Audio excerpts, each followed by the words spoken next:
frantic moments of senior year.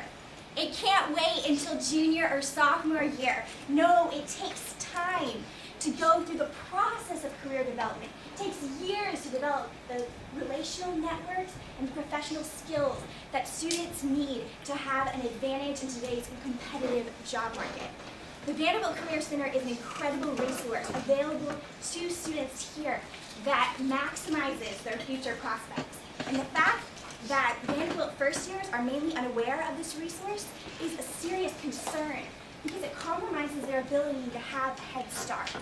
Our team believes that if we can increase awareness of the Vanderbilt Career Center, increase its accessibility, we can also increase the number of internships that students have access to, increase the job placement rate, and eventually expand the horizons of Vanderbilt students. Good morning, everyone. My name is Dorothy Buckner, and today my team and I have the privilege of sharing with you about a problem that we identified here on campus. The solution we devised to create an immediate, sustainable, and flexible solution for years to come, and finally to discuss the results of our initiatives. Luke will be sharing with us about the three-pronged initiatives we developed, and Ali Hamby will be speaking on the results of our project as well as the long-term impact we hope it will have in the future. Furthermore, she will discuss some really important lessons we learned about teamwork during the process of our project. First off, this issue first came to our attention when Mr. Ethan Dunham stood right here and, as a guest lecturer, spoke to our HOD 1000 class last semester. He identified the underutilization of the Career Center as one of the biggest problems here on campus. The underutilization second only to office hours, if I remember his quote correctly. In order to see if his claim was as dire as he seemed to indicate, we asked the Career Center for some specific statistics and calculated that last year, only 13% of the entire student body received coaching assessments. Of that 13%, a mere 1.6% were first-year students. Now, why is this a problem? Why is the Career Center such an amazing resource? We did some research, developed some wonderful friendships and partnerships with the Career Center, and divided their services into three broad categories. First off, when you go to visit the Career Center for the first time, they allow you to begin exploring the process of career development. You start off with an ICAP, which is an individualized coaching action plan. I hope I have that right.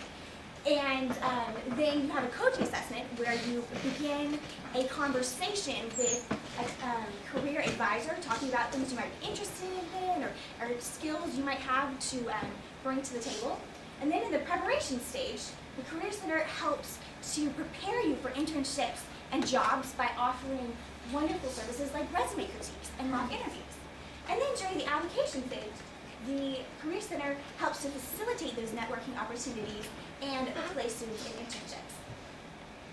So, if this is such an amazing resource, why aren't students visiting the Career Center? We did a survey to ask first-year students if they had gone to the Career Center, and if not, why. We found that 33% claimed to be students, 13% said they were unsure of its benefits, another approximately 30% said they didn't know its location, but more importantly, our large number was 45% answered all of the above. Now, what is the true root of this problem? We believe that a low awareness of how beneficial the Career Center can be, as well as its inaccessibility to the first years at the Commons, is really what is keeping these first years from having a head start through the Career Center services. So, the goal of our project became to increase awareness, increase accessibility to VCC services, in hopes that we would also increase utilization. Now, I'd like to invite my colleague, Luke Schulhammer, to come up and discuss the three-pronged initiative we developed to solve the root of the problem and not just treat its symptoms. Thank you, Dorothy. So clearly we identified a pretty major problem here with the underutilization of the Career Center. So to fix this problem, we decided to take a three-pronged approach. We didn't want to just treat the symptoms, we wanted to totally eradicate the problem from the source. So the first part, we wanted an immediate solution, so we brought Career Center programming to the Commons. The second part was the sustainable solution. We don't want it to only be effective for the next 2 weeks. We want it to continue on 3 years to come. And the third part was a flexible solution. We wanted something that could be used whenever it was needed and wherever it was needed. So the first part of our solution, the Commons programming. Obviously, the Career Center is pretty far away from the first years over here, and it's kind of hard for us to move a big building, and there's kind of limited real estate here, so we thought we would bring certain services to the Commons instead. To do this, we brought weekly coaching assessments to the Fireside Lounge. Like Dorothy said earlier, these coaching assessments revolve around an ICAP survey. This is a survey, you visit the Career Center website. You take about 5 minutes, just kind of fill out some questions, maybe exploring your interests. It's not binding, you can answer as many questions however you want to. It's pretty relaxed. So then you take this survey, you print it out, and bring it to these coaching assessments, and a trained VCC staff member will help you analyze your results and decide on the next steps to take. In order to make this a success, we had to put on a comprehensive marketing campaign, and we will talk a little bit more about that later. And just a note, if you guys haven't had your coaching assessments done while they're here in the Commons, they are continuing tonight, 4 o'clock to 6 o'clock at the Fireside Lounge. Hope to see you there if you haven't used it yet. The second part, the sustainable solution. We realized it's great that we have a solution for the last 2 weeks, 3 weeks of school year, but we want something that will totally keep this solution going in years to come. To do this, we partnered with the Vanderbilt Vision's first year orientation group. This required several steps. We had to gain the support of Dean Weislow, Nina Varka, the executive administrator of the Visions program, as well as the VCC staff, several of which are here with us today. And the next part was creating a Visions module. Excuse me.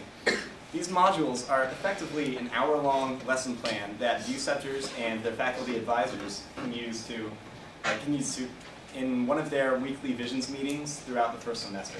And this will generally revolve around a trip to the Career Center, maybe taking an ICAP coaching assessment, and just kind of an orientation to the services that are available to them. The third part was distributing viewpoint essays to 1,600 students. That's every student in the incoming class for years to come. We wrote essays and submitted them to this Viewpoint magazine, which we all received upon getting here last August. And it pretty much has information in the back about different organizations on campus, different contacts, and we realized that the Career Center had nothing in there to promote their services.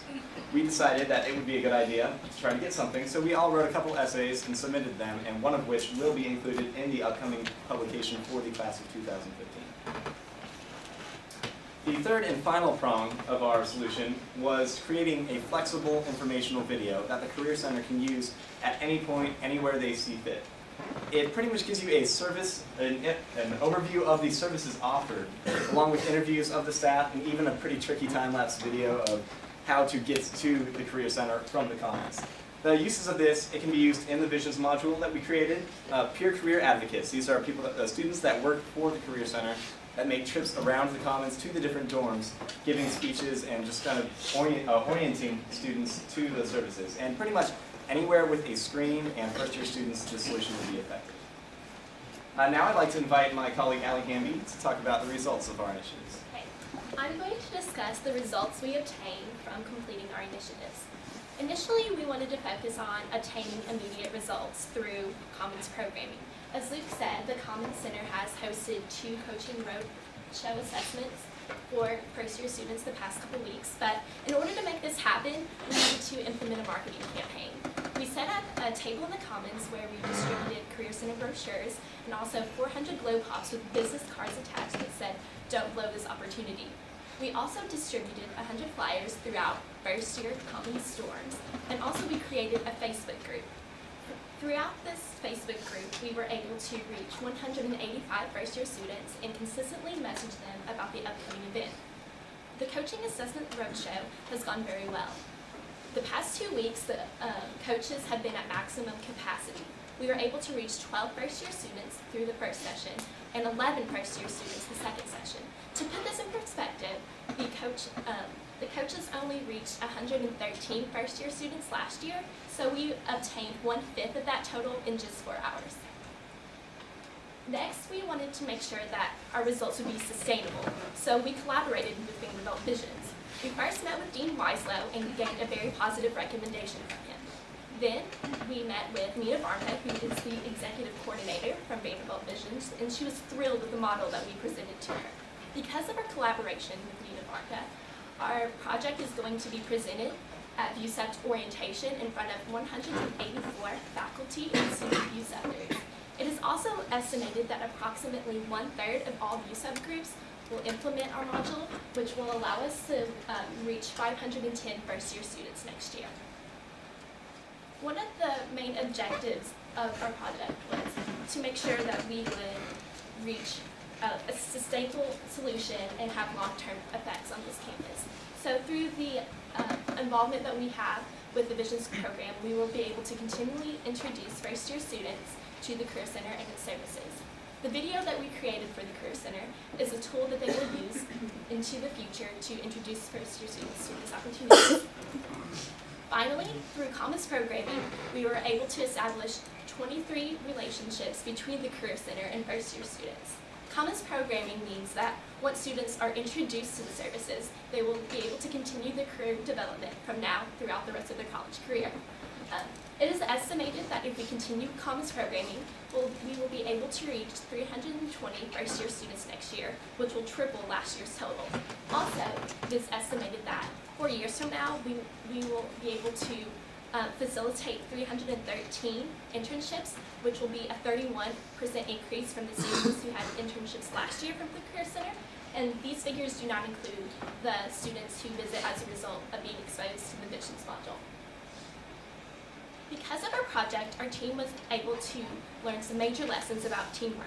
Most importantly, we found out the significance of maintaining a shared vision. In order for us to have a successful project, our team needed to envision the same goals. For example, we needed to have open communication and be honest with our feelings about the project. At one team meeting, our team leader, Dorothy, suggested that we identify any weaknesses in our project. Although we did this in lab, she wanted to make sure that we were able to discuss these issues without the pressure of anyone else listening. Open communication like this allowed us to maintain our shared vision. Next, we needed to be collaborative with each other, and we needed to be able to fill our roles that were expected of us on our team. At team meetings, even if we were working individually on our shared Google Docs, we were still collaborating. Maintaining a shared vision also meant that we needed to be able to expand and refine our vision in cross-boundary collaboration with other groups, such as the UCC and Vanderbilt Visions. Luke was very vital in establishing these relationships. For example, right off the bat, he went and talked to Elizabeth Scutchville at the Vanderbilt Career Center and was able to start a valuable partnership with her, which allowed us to have a successful project. And I would like to reiterate that as a team, we were able to accomplish so much more than we could have as individuals. And through this collaboration with other organizations, allowed us to really be successful.